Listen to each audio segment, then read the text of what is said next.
That's my alarm. That's my alarm to know that there is the weather forecast coming in 10 minutes. So I better build the whole contraption thing.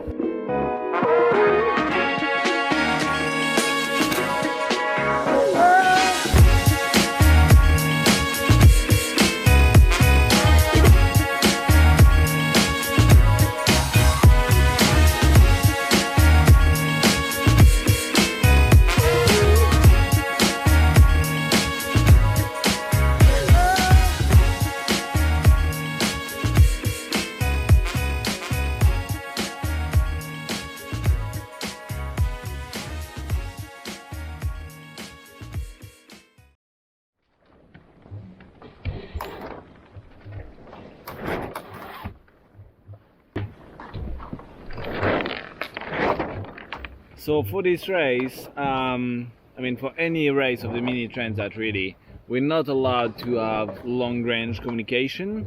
So no satellite, no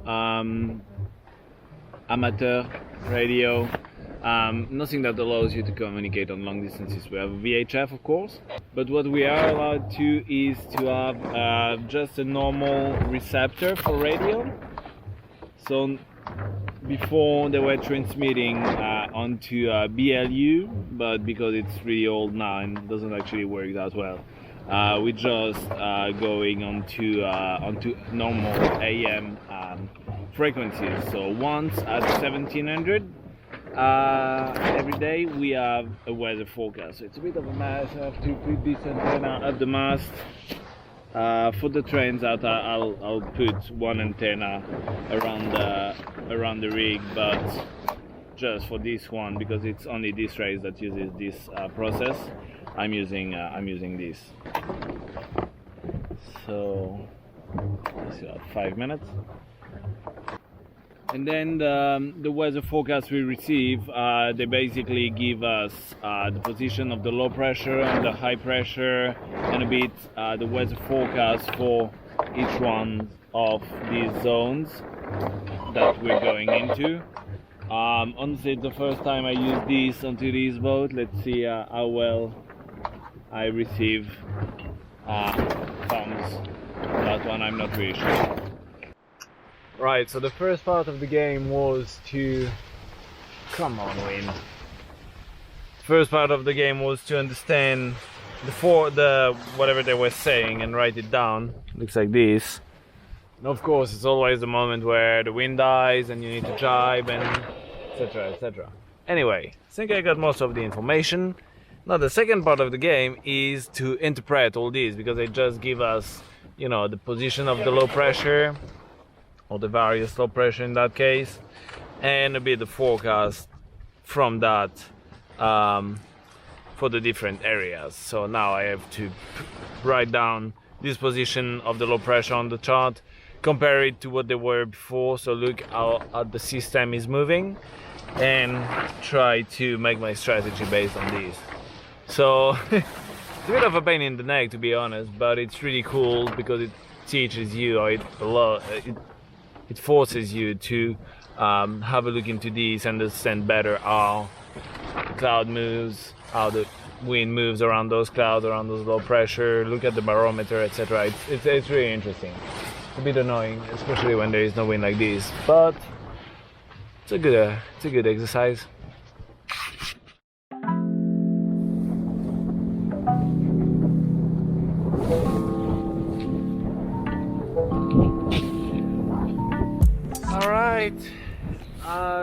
Just like that ends the second day at sea. Mini-moi pour Elliot. We haven't been moving much, but now there is a bit of wind, so not too bad. Let's see what the night brings. I think it's gonna be a hard night. We're expecting switch in the wind, so it's important to stay alert for when this happens. Also, because first one to turn to take the wind has a big advantage. So if that happens to be a moment where you're sleeping, No, pretty good day, pretty good day racing. I'm with the front of the pack. Yeah, we're a group of 5-6 boats all in series. Some prototypes are ahead of us, but now I see two there, one behind me. That's the direct competition, so let's keep going.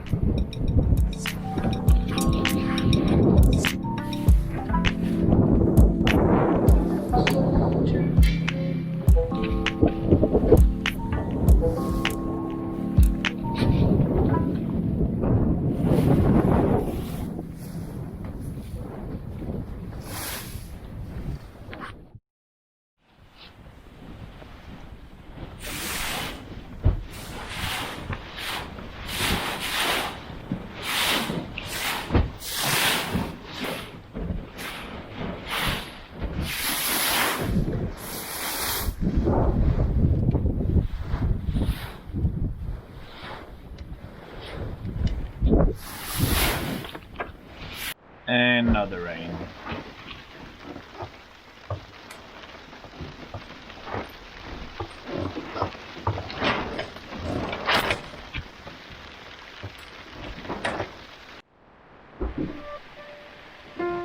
Wind is going all around the place. There is no more wind, and we're not going fast at all.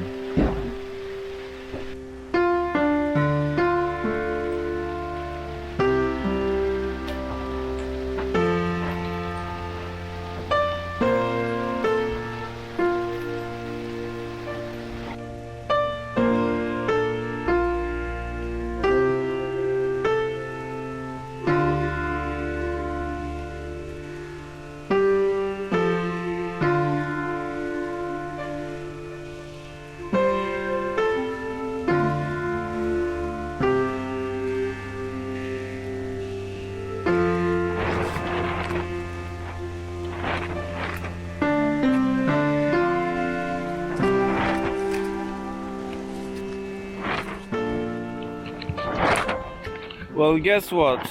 We're approaching the English Channel. Fog and more fog. Honestly, the night did not start it that wrong. We had some wind, we're going upwind for a bit. Did quite some good progress. But about an hour ago, 2 hours ago, the wind just died. It's the kind of situation where, you know, the guy half a mile next to you, or even less, is breathing at 3 knots and you're doing 0.5. That's really frustrating. But c'est la vie. So make the most out of it, and we'll be out in no time.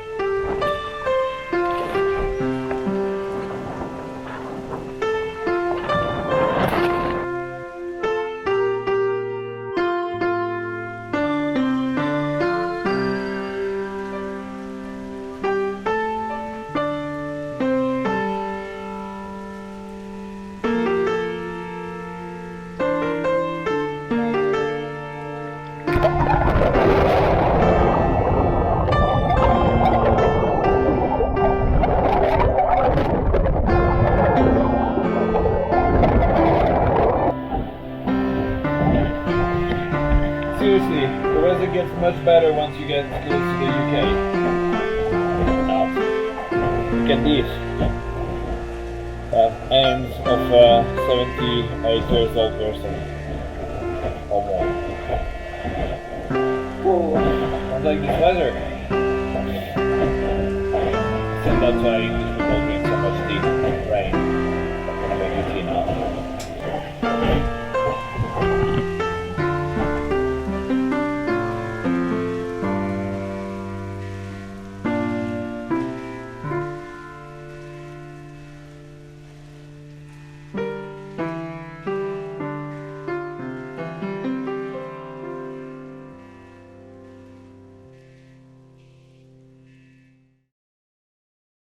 Alright, now that's more like English Channel weather.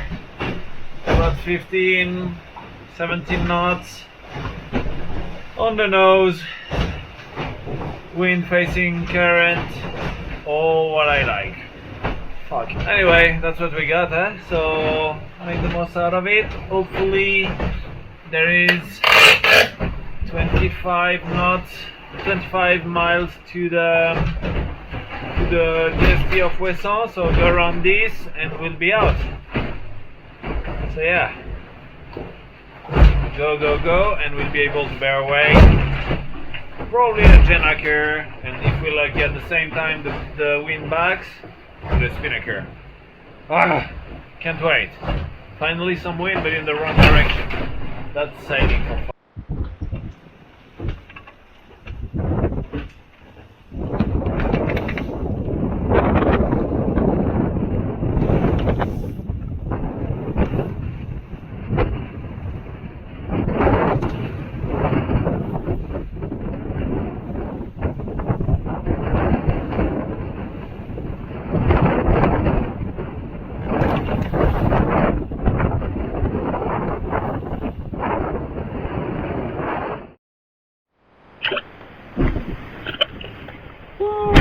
Classic boat mast. So it's about 25 knots at the moment. So I took my first reef on the main, took my second reef on the Genoa. Everything was going fine, and then suddenly my the reef loop on the kringle of my Genoa reef broke. So I had to take my Genoa down. So I had to put my storm jib up. That little thing. So then the boat was unbalanced, so I had to put a second reef on the main, and it's too bad, going much slower now. I was well placed, but c'est la vie. I just have to make it another 17 miles like this, and then I'll bear away, and I think I'll be able to put my full Genoa on. Full Genoa will be fine. It was the half Genoa with the reef that was working. So that's it. It's more important that I finish the race. So I validate the miles, and that's a qualification for the mini transat rather than winning it. So it's good. But yeah, I had a good rhythm. Anyway, c'est la vie. So yeah, now let's keep going.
So I'm a bit slower than the rest, so I'm gonna take this opportunity to take some rest. So in 10 miles, when I can bear away and put more sails up, I'll be rested and fresh. I mean, rested, let's see, because the boat's still bang quite a lot in the waves. But yeah, maybe a little bit of rest will do.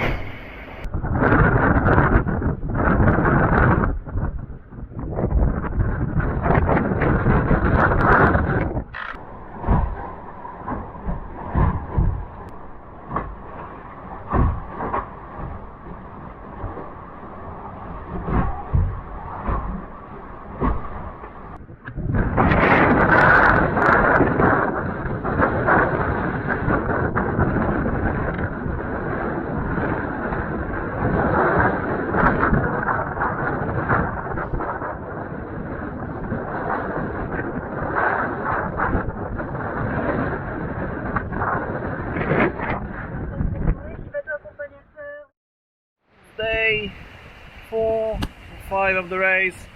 I don't know, it hasn't been that long, but it feels much longer.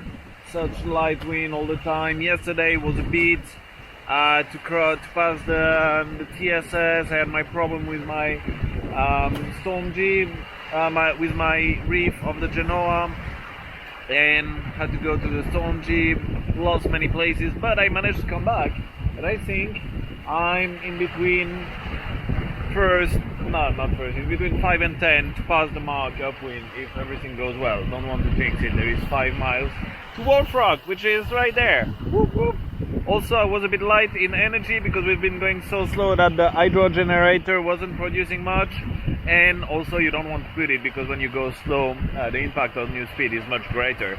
So now there is a little bit of sun that we haven't seen for 2 days now. So it's charging the batteries. So whoop, whoop, another great thing. And the wind should be picking up later today. So that's lots of great news at the same time.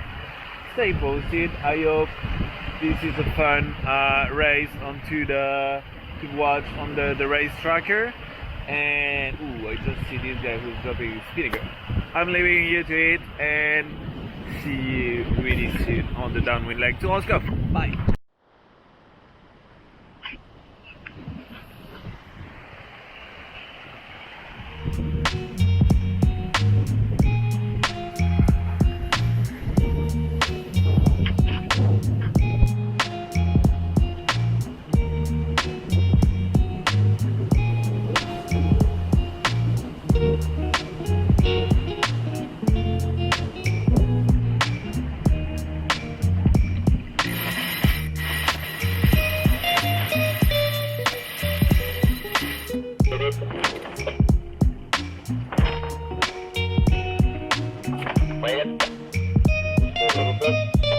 It is Wolf Rock. Done. As sinister as it should. Alright, and now that's 100 nautical miles, a bit more, 115. So let's see if the wind forecasted comes in, which is 20 knots on the beam. We'll be there tonight. If it's like now 6 knots downwind, it's gonna be tomorrow. So we'll see.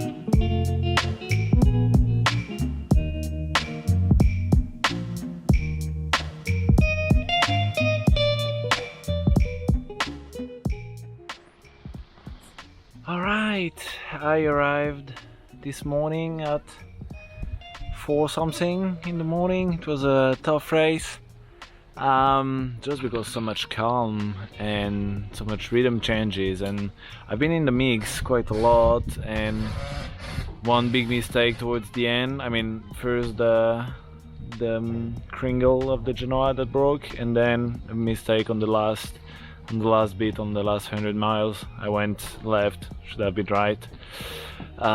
Did not saw front coming, that could have helped me, but learning from my mistakes. I'm only a few minutes from number 9 and only an hour and 20 minutes from the first one, so because the 3 races it's an overall time, it's not that bad. I'm bummed a bit because I've been first and with a leading group most of the time, and I lost my all my advantage in the last 100 miles or so. So c'est la vie. And now time to dry the laundry, fix a bit the boat, get some rest, and the next leg should start in 2 days or so. So yeah, lots of stuff to do. Look at this mess.